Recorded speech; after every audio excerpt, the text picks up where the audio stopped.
Trump was bedazzled by the Venezuela operation in which Maduro and his wife were abducted in January.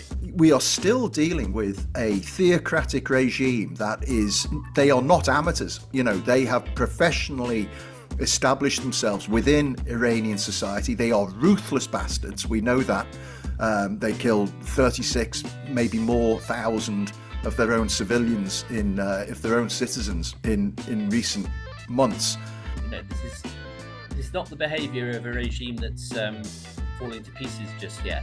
20% of all the world's oil goes through those straits. Yeah. Now that instantly has massive implications for the price of crude and therefore the price of energy. There are immediate consequences which actually are very damaging for the UK and that around the economy. No, we're not in World War III, and it's exaggerated to say that, but already in a couple of days, the range of this is mind-boggling. There'll be all sorts of economic pressures being brought to bear on a government that thought for the first time in a long time that it suddenly had a little bit of breathing space. Well, that's been ripped away.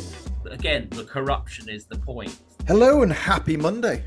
Happy Monday, one all. Hope you all had a good weekend. Obviously, this is an ad hoc impromptu podcast based on the last 96 hours now? No, 72 hours, I guess. Something like that, yeah. Yeah, where the world has changed substantially since we last spoke. Yeah.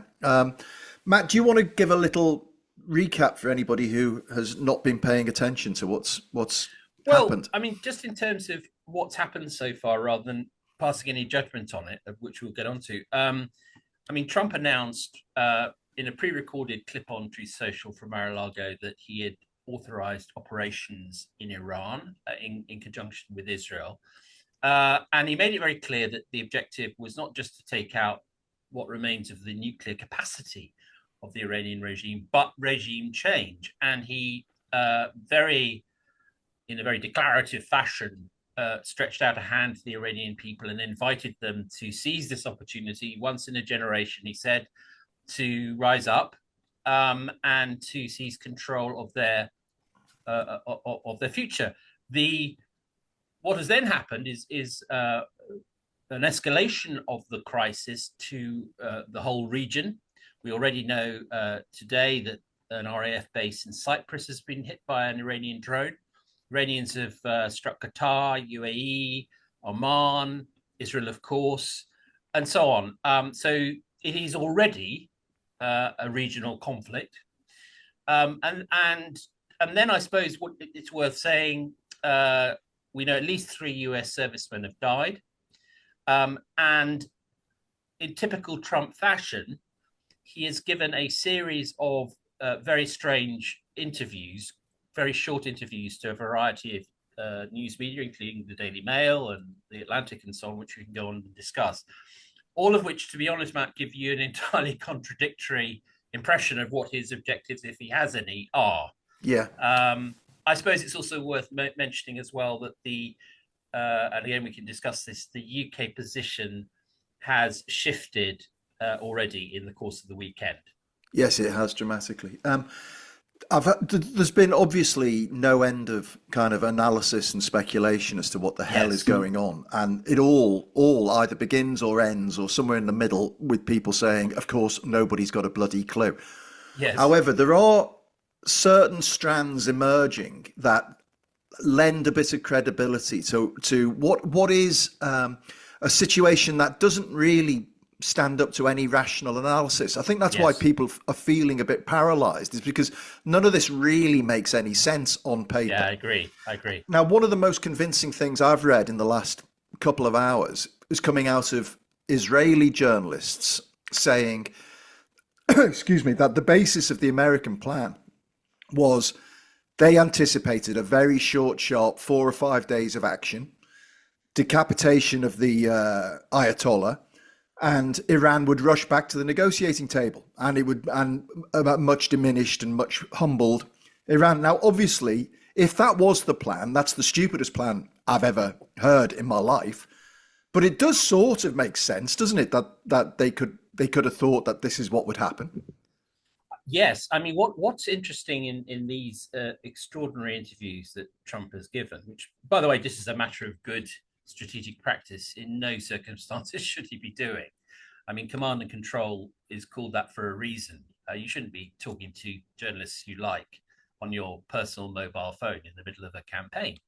But is that Trump was bedazzled by the Venezuela operation in which Maduro and his wife were abducted in January. Yeah, And this is a common phenomenon in less thoughtful, shall we say, civilian heads of government, which is they become absolutely infatuated by the precision nature of certain kinds of military operation. Now, what have we established in the last 30 years? One of the things we've established is it's incredibly difficult, if not impossible, for armies to, as it were, export democracy to countries.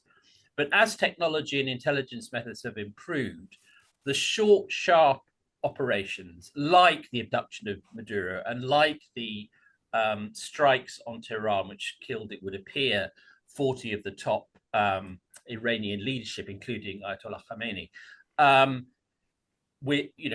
the West is very, very good at. And I think that it's clear from just looking at the sort of, in as much as there is a through line in what Trump has said, is that, to your point, Matt, he thinks that this initial, undoubtedly highly effective strike will drive what remains of the Iranian leadership back to the table, cap in hand, saying, okay, tell us what to do, Mr. President. yeah, Now, this is wrong on about 15 different levels, which we can go on to discuss. yeah, yeah. I mean, it's just wishful thinking, on steroids. One thing we know about the Iranian regime is that Khomeini had anticipated something like this might happen, and that the Yes, regime is not a it's not a thin veneer no, across Iranian society. It's deeply baked in. In fact, a couple of years ago, Khomeini explicitly said everybody in public life must have four layers of succession. Now, yes, so one of the bizarro statements Trump made was that their initial strike had been so successful. Actually, yes. they didn't know who was going to be in charge now, because they'd not just wiped out the top layer, but they'd also gone two or three deep. So Right. So on the one hand, he's saying to the Iranian people, rise up, get your pitchfork, go to the barricades, democracy, let yeah, freedom ring. And on the other hand, he's saying, oops, to NBC News, we killed too many people. And yeah, the our sort of nominated stooge yeah, was wiped out in the. Now, what I think is so, I mean, let's face it, none of this is altogether surprising for Trump, but there's been two doctrines of Iran ever since the revolution in 1979, and especially since 9/11. And doctrine number one is containment, which is it's too big a country to regime change straightforwardly, especially given what we learned in Iraq and Afghanistan. Therefore, what you do is you negotiate with it, as Obama did with the nuclear deal, induce economic inducements in return for nuclear restraint in Iran. That's sort of doctrine number one. Doctrine number two is no, Iran is simply too dangerous. It's the key to peace in the region. It had, as we know, spent a lot of money on its terrorist proxies in the region, Hamas, Hezbollah, the Houthis, and also propped up Assad in Syria. And that it was also the creature of China. And that strategically, at least, I'm not supporting this doctrine, I'm just sort of reporting it. That at some point the regime had to fall. The question, of course, and the reason it hadn't fallen yet was how do you do that? It's yeah, very hard because it's a huge country, and exactly as you say, Matt, the apparat in Iran, including the Revolutionary Guard, this whole group of people, huge apparat, invested not just in Islamist theocracy, but also in power and wealth, is vast. And so, actually, getting from point A to point B, from the horrific regime of the mullahs to a country that could take part in the family of nations and bring some sort of peace to the Middle East. Because there's no doubt that it would be a huge help if Iran wasn't the way it was. But that getting there has always been an enormously difficult task, and much cleverer people than Trump have tried and failed to come up with a way of getting there. Yeah, it's the analogy with Iraq and with Libya has been thrown up, but I think it's fair to point out that Iraq and Libya are very different places and were very different places to Iran. Iran's population, you were talking about 90 million people, Yes. an enormous country, very urbanized, very relatively well educated. I think I'm right in saying 60% of youngsters going through tertiary education. Very, yeah. Big emphasis on STEM topics, big emphasis on getting women into studying STEM topics. So, in other words, it's not, this isn't going to be a kind of, a sectarian battle of ill-educated tribes coming together, No, not at all. which is a lot of what we saw in post the Yes. invasion in Iraq. It's very, very different. But nevertheless, as I said earlier, we are still dealing with a theocratic regime they are not amateurs. They have professionally established themselves within Iranian society. They are ruthless bastards. We know that. They killed 36, maybe more, thousand of their own civilians if their own citizens in recent months. That they are not going to rush back to the negotiating Yes. table with their tails between their legs. They are baked in. We've now seen what the response is, and it will just build and build and build. It seems hard to picture anything other than a long-term struggle now for power in Iran. Well, I completely agree. And I think one of the things in this, and why the Iraq parallel only gets you so far, is that Iran is, as you say, a much more sophisticated society, but also and bigger. But also, it has. I mean, it really is what a lot of people claimed Iraq was in 2003. It really is global HQ for. It has proxies and terrorist franchises all over the world, and I'm afraid to say, it has cells in a lot of Western cities, which is Yes. why a lot of intelligence services right now are very nervous and speaking to police services all over the world. I mean, and rightly so, I'm afraid to say. So there's that, but there's also clearly Iran has been bracing for this for an extremely long time. I mean, I'm struck by the fact that even as the interim leadership, or the character of which we're still not sure about, was bedding in, the the sort of military industrial complex in Iran was already very efficiently and very widely extending the conflict all over the region. So even as it were, people were arguing about whether Khomeini was dead or not, there were missiles raining down all over the Middle East. Yeah. So they've been thinking about this as much as the Pentagon has. Yeah. And to sort of, sorry in a long-winded way, but to sort of get round to your answering your question, Trump clearly thinks that it's within his gift to decide how long this lasts. Yeah. I think that's a complete mistake. It was in Venezuela, okay? He went in, he decided, I'm just going to change Maduro and then leave the regime as it is, and they'll do as we say. Okay, well, we'll see how that works out a year from now. But in Iran, it really isn't his choice how long this lasts. And the genie is out the bottle now. This is a thing that Western nations have been discussing in one form or another since 1979. Yeah. And now it's happened.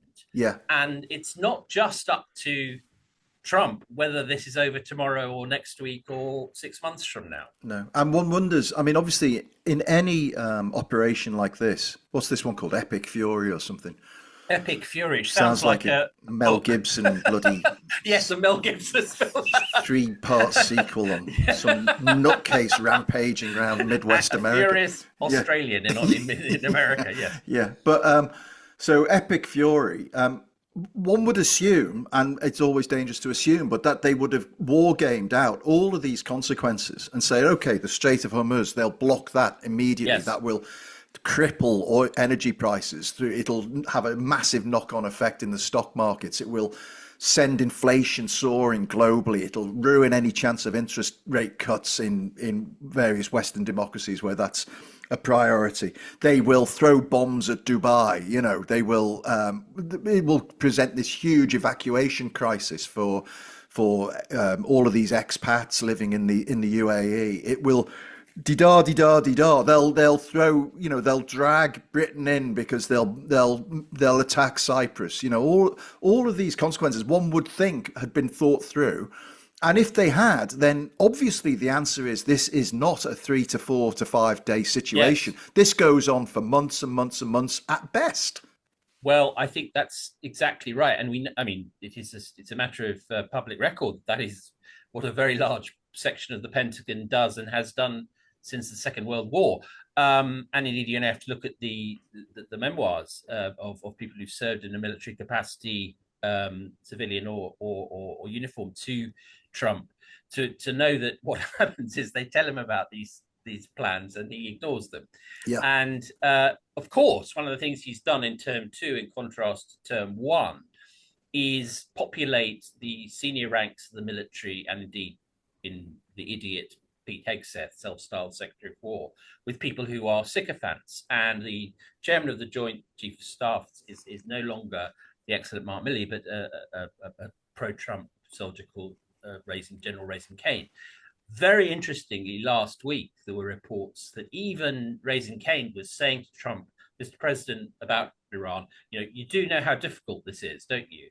And Trump very quickly posted on Truth Social that, Raising Cane was his man. He knew what he would do when his president told him to.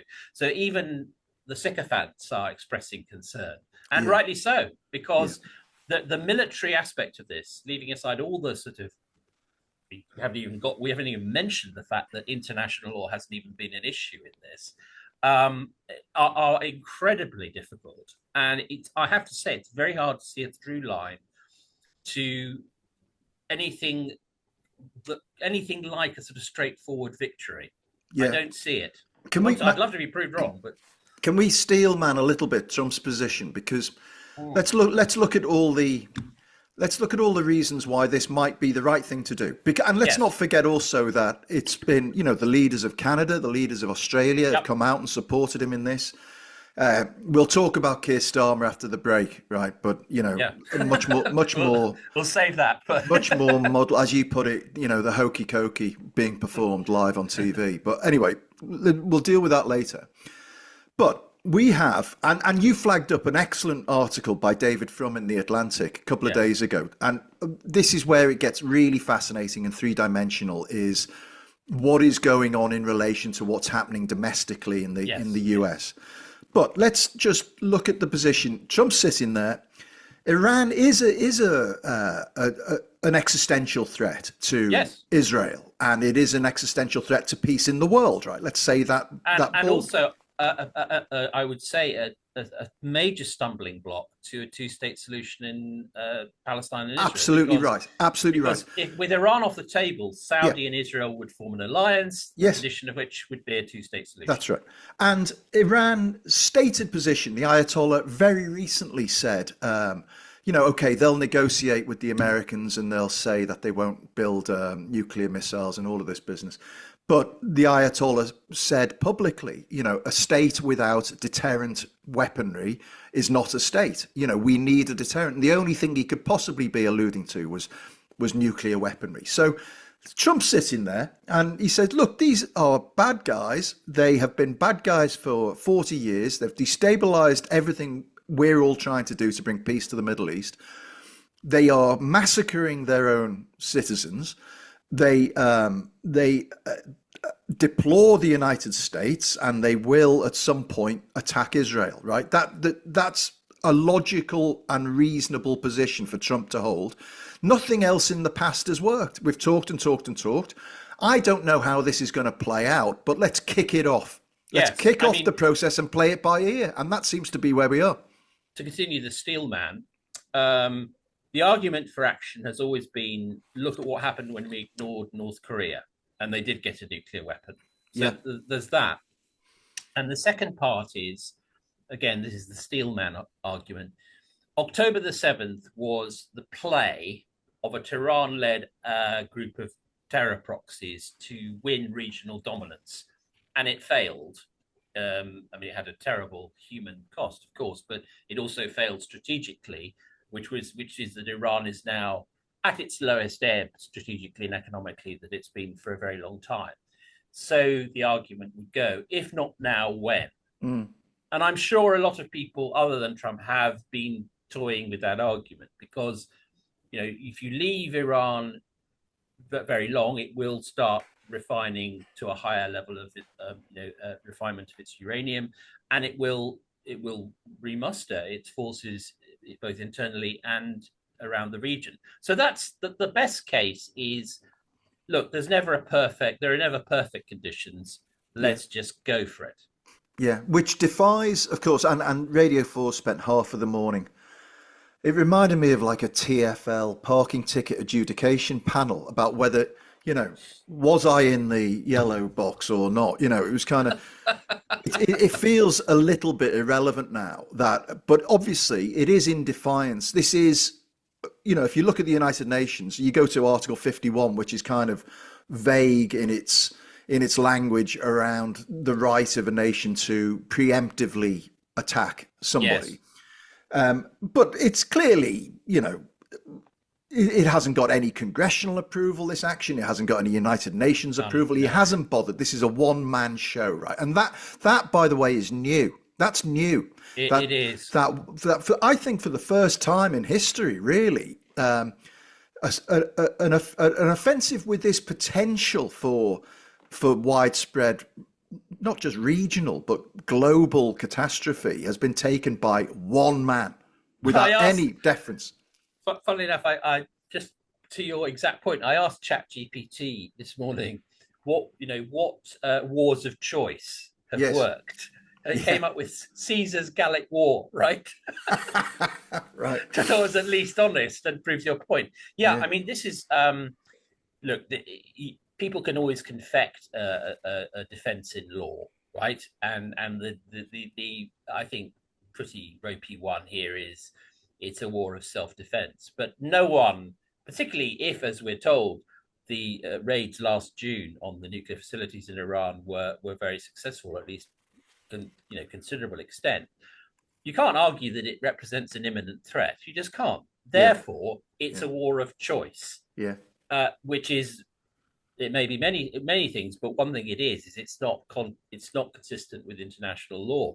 Now, the problem is that I don't know if you saw any of the. I mean, I hope you didn't, because I hope you had a nice weekend. But any of the UN Security Council meeting on this, it was very dispiriting, because when you think about some of the meetings of that gathering, the Cuba crisis, even in Iraq, to be honest, they were vivid. There was a sense of stakes of opposition. It was like a meeting of Rotarians in Redditch. It had no weight at all. Yeah. And I think that's the problem, is that international law is now being ignored by everybody. Yes. And one of the reasons for that is that there is no real body that enforces it. Yeah, yeah. And it makes one wonder what's next. And, we talked about that David Frum piece. You also, I mean, coincidentally, you were at a screening of a new TV show around. Yes. Is it 10 parts? It's it's 12 hours. Right. Currently cut into 6 parts. I don't know what it's the great Ken Burns's documentary series on the American Revolution. Right. And there's a definite through line between what David Frum was writing in The Atlantic, what you've just filed for us this week for The New World, about, as you put it, the tensile strength of the Republic about to be tested. Yes, exactly. I mean, the consequences domestically are fascinating. Well, I do think, and David Frum in The Atlantic made this point brilliantly, which is that, I mean, David Frum, don't forget, was a speechwriter for George W. Bush, and came up with the axis of evil phrase. So he's a hawk. Yeah. And he wants the he wants this war to work. Because that's it. He's a neocon in origin.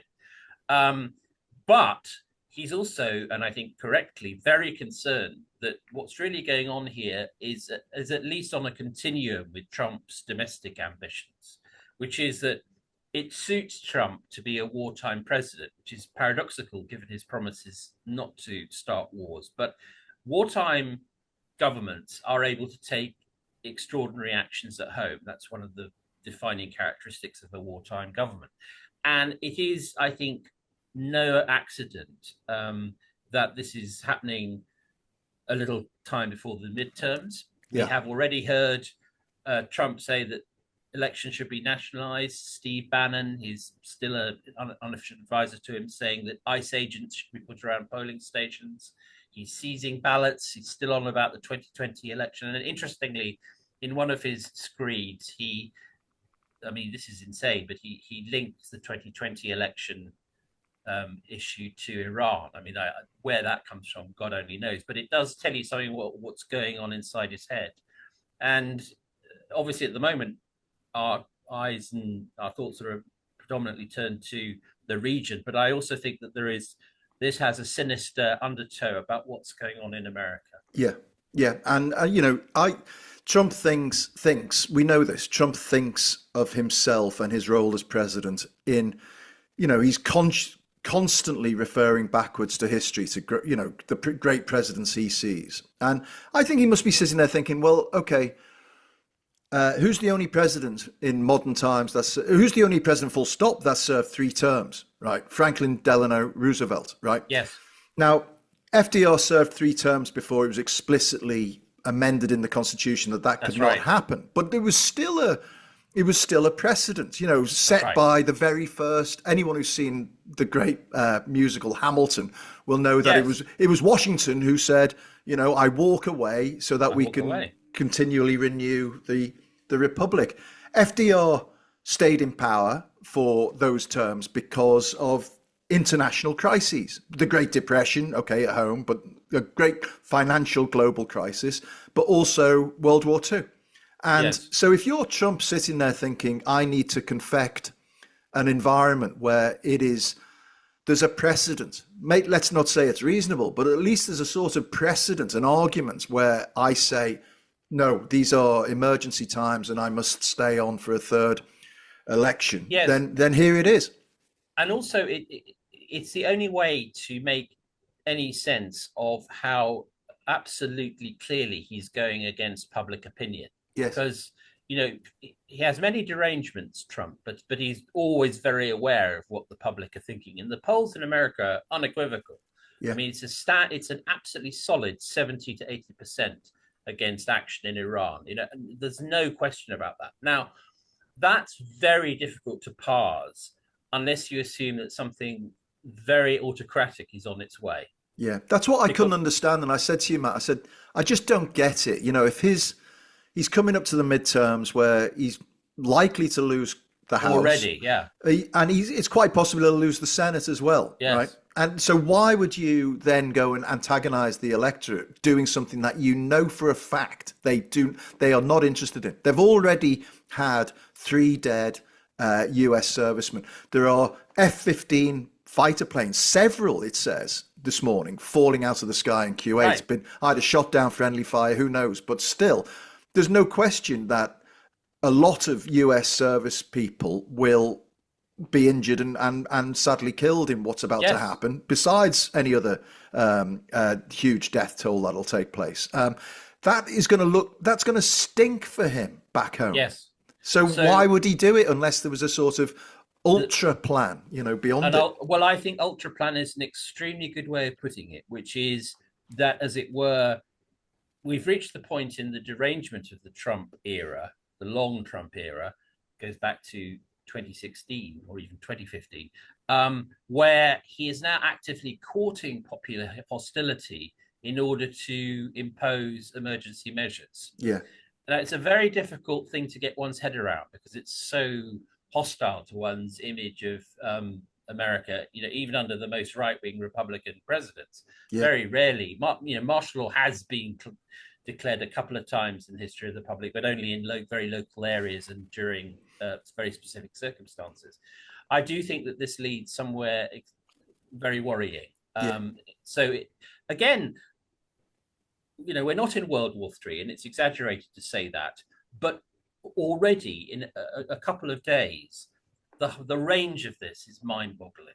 yeah, yeah. It is, and also again, I'm not a psychologist, but try to get inside Trump's head, he's got nothing to lose, really. No, Nothing. If he feels he's going to lose Congress, he's going to start coming under investigation.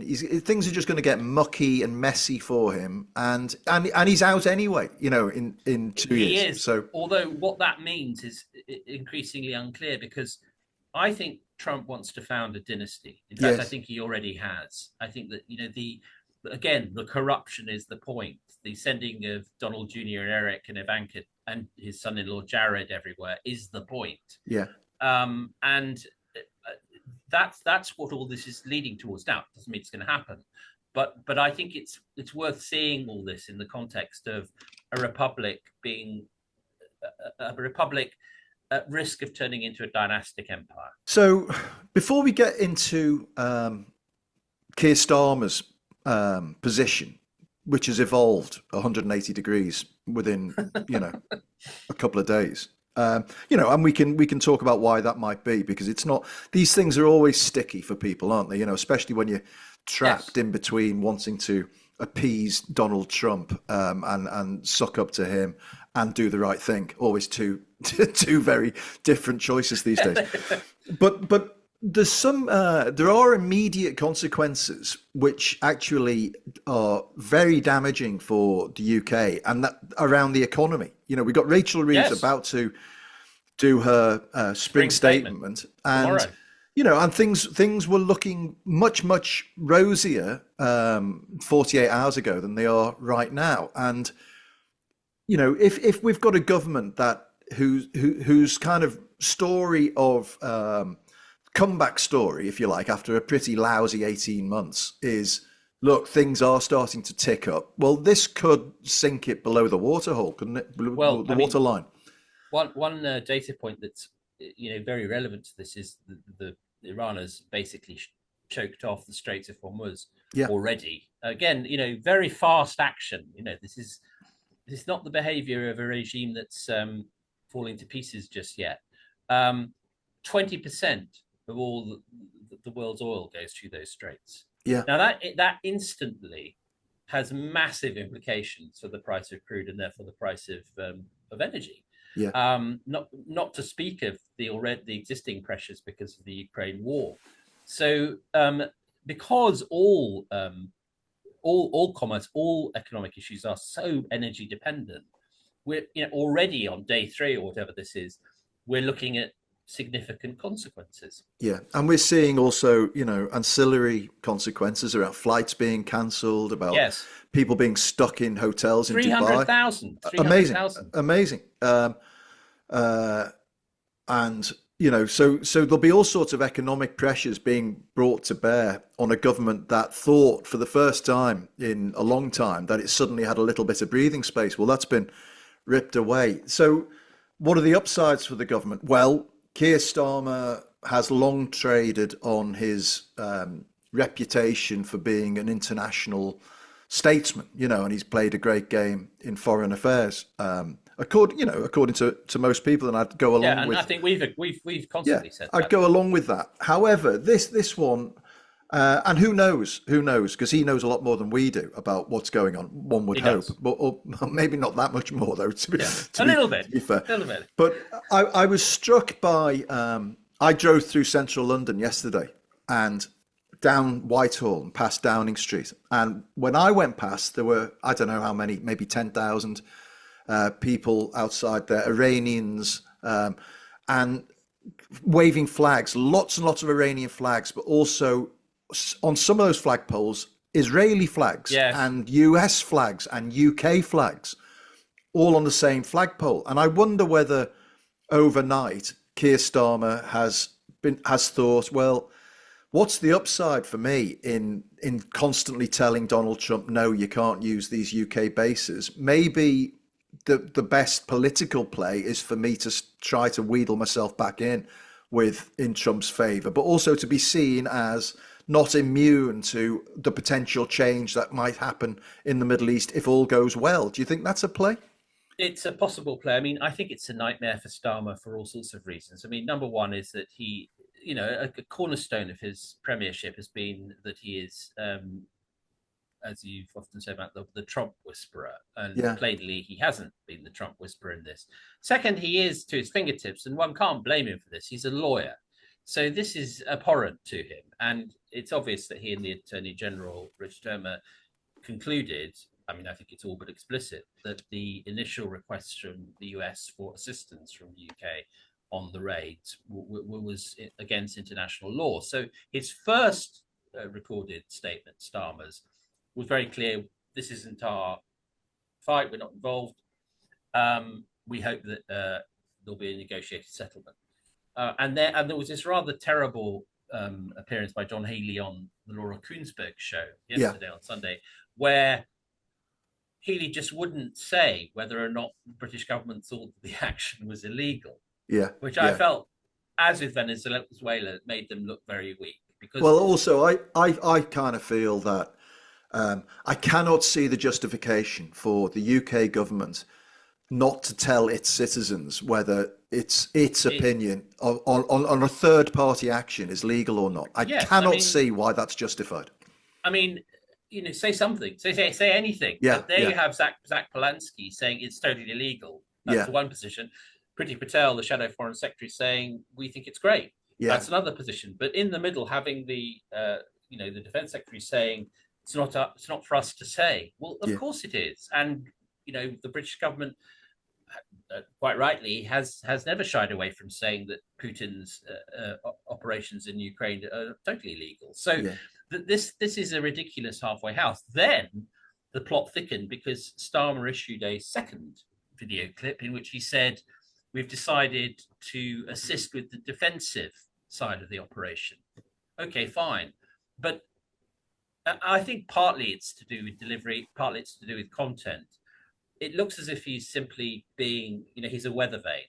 I mean, yeah, there's no sense of leadership and direction there.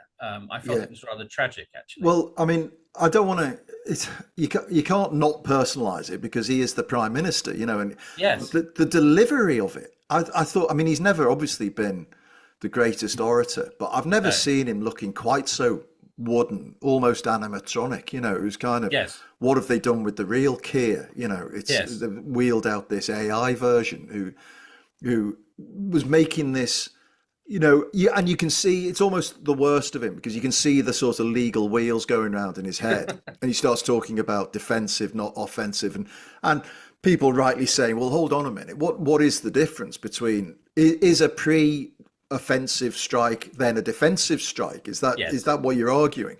But to be fair to Starmer, they banned this. They bombed this Akrotiri base in Cyprus. yes. Oh, yeah. We're having to evacuate our families from our AF bases in Cyprus. We've got all of these people in Dubai, British citizens, literally being attacked. So there is an argument to say Oh, we've got to he, get involved somehow. uh, absolutely. I mean, there's no question that we have to be involved because Trump has ensured that we were going to be. I Yeah, mean, yeah, again, the idea that this was a narrowly American and Israeli operation was always for the yeah, birds. I think Starmer's situation is massively complicated by the fact that, it's only a few days ago since it was genuinely possible that he might be about to resign.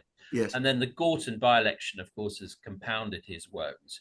He's got a meeting with the Parliamentary Labour Party this evening, and there's no doubt that the sort of critical mass, centre of gravity of the Parliamentary Party is, I suppose, soft left. It will disapprove strongly of this whole adventure. I mean, Emily Thornberry, the chair of the shadow of the Foreign Affairs Select Committee, was on the Today programme on Saturday saying this is illegal. And I'm pretty sure that most Labour MPs will disapprove very strongly. Now, Starmer's holding on by his fingertips. So it's going to be very difficult for him, that meeting, and he can't in any way, at least to the party, signal a sort of anything that remotely Blair-esque Exactly. or gung ho. He can't. Exactly. This is the open nerve for Labour, and It is. it will be for generations to come. Is Iraq and how they got dragged in as America's poodle. Now, do you think he's done enough to put a little bit of distance between him and Trump, and Not really. so he can't play that card? I think not, because I think that his MPs will remember him handing the invitation to the state visit to Trump, and Yeah, his constant. Do you remember during the whole Greenland row, he was very, very cagey about what was clearly a monstrous concept of conquering and a NATO territory. yeah, Um, he was very, very sort of logic chopping about the whole thing, and I think Labour MPs feel this is ridiculous, and they are Labour. They don't approve of all this. They are internationalist. They believe in international law. This is nonsense. Now, I always feel sympathy for Labour prime ministers, because they have to actually do the hard yards of dealing with, sometimes maniacs in the White House. It's easy yeah, for other people to criticise. But I do think that Starmer's got himself in a position with Trump, because actually Trump is not George W. Bush. I mean, George W. Bush now looks like yeah, a sort of, Lincoln yeah, compared to Trump. At least with Iraq, we had debates in Congress, resolutions of the UN, dossiers. It didn't work out, but Trump just decided to go into Iran. yeah. That was it. And as ever, poor old Starmer sort of in the slipstream, trying to square the circle of an orange maniac with his belief in rational, technocratic government, internationalist government, legal government. In fact, that circle cannot be squared. I mean, that is Yeah. the problem. And it opens up the suspicion from our European Union partners that we sit somewhere other than foursquare with the European Union in terms of defence. That Well, we don't. we don't, because and this is a critical moment It is. It is. in It really in is. that regard, is as we're edging towards saying to the European Union, look, you can trust us, you can depend on us, We're in. we've got to be central to European Yeah. defence holistically. Well, these are the cracks that get the wedge driven into them. It's well, yeah, but you're also there right behind Trump when he whistles for you. It's dangerous. I think there's it all goes back to Mark Carney, the Canadian Prime Minister's speech at Davos. I think that there is now a potential split in the free world. I think that the English speaking nations face a real choice. I think Mark Carney and Albanese in Australia have decided to go with America, in as much as, certainly for defence issues. It's very striking that both of them, though they're not supporting the operation in any military sense, said, yep, we're with you. Yeah, Europe clearly is in a very different space. Where is Britain? Are we going with our near neighbours, which I think in the long term we're going to have to? I mean, it's a point of principle, but it's also a point of necessity. Or are we going to go with Canada and Australia? Clearly, we should be EU plus one in defence issues, but I yeah. don't think Starmer finds that an easy transition. No, well, I mean, he's literally caught between a rock and a hard place. He can't, He is. there is no win-win solution for him there. He's got to make compromises, and I wonder whether the self-professed steeliness of Keir Starmer actually has failed to show in this occasion, because he's fallen between those two places in this instance, and Yes, he's scrambled a bit and he's a bit muddled on it. Look, it is super early days, and we may it in the really next, is. it's possible in the next couple of weeks we'd be talking about a wholly different and much more dangerous situation, where we're suddenly discussing boots on the ground and who's with us and who's against us and all of that old chat, because who knows how things are going to escalate. It's escalated super quickly in the first couple of days. Well, I think you've actually sort of arrived at the real question, Matt, which is boots on the ground, Yeah, which is, it's an absolute article of faith post Iraq and post Afghanistan for Americans that there will not be boots on the ground, apart from special forces, in and out operations, like the assassination of Osama bin Laden, yeah, Maduro, and so on. Um, but this, I think, I mean, it's clear to me that the Iranian uprisings of January were not backed up by any serious weapons or strength, force.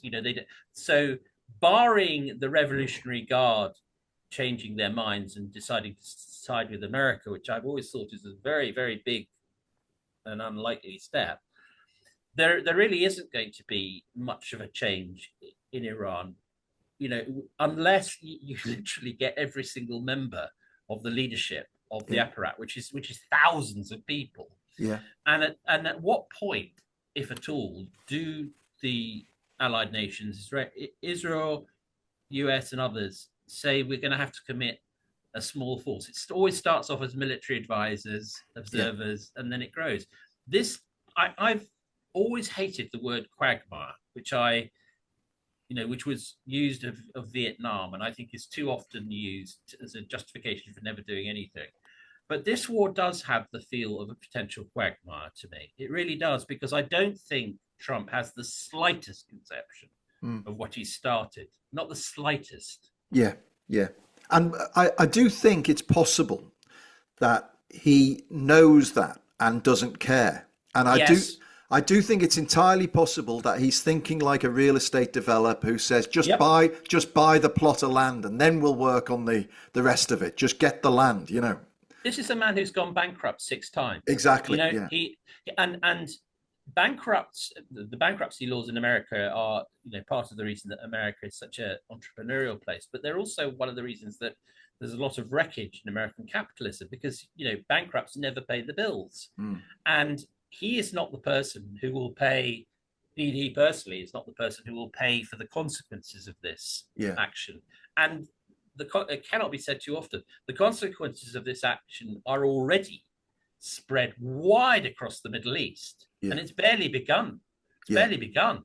And I just think it's worth a thought for the people in Iran now who Yes. are, this is a situation, as those protesters and demonstrators that I saw last night, they represent a big part of Iranian society that want this theocracy gone, and they want Iran to be a progressive fat part of the family of nations, and they want the Middle East to be back Yes. on its uppers, which are all great aspirations. And I just feel that they really are the ones who are going to pay the full price, Well, those people in Iran, because there will be all hell to pay once it kicks off. Oddly enough, the Gulf War, the Iraq War that I'm reminded of is not the 2003 Gulf War, but the 1991 one. Yes. Where we drove Saddam out of Kuwait, and Yeah. then George Bush Sr. told the Iraqis to rise up. Yeah. They didn't, and the Shias and the Kurds were massacred. Yeah.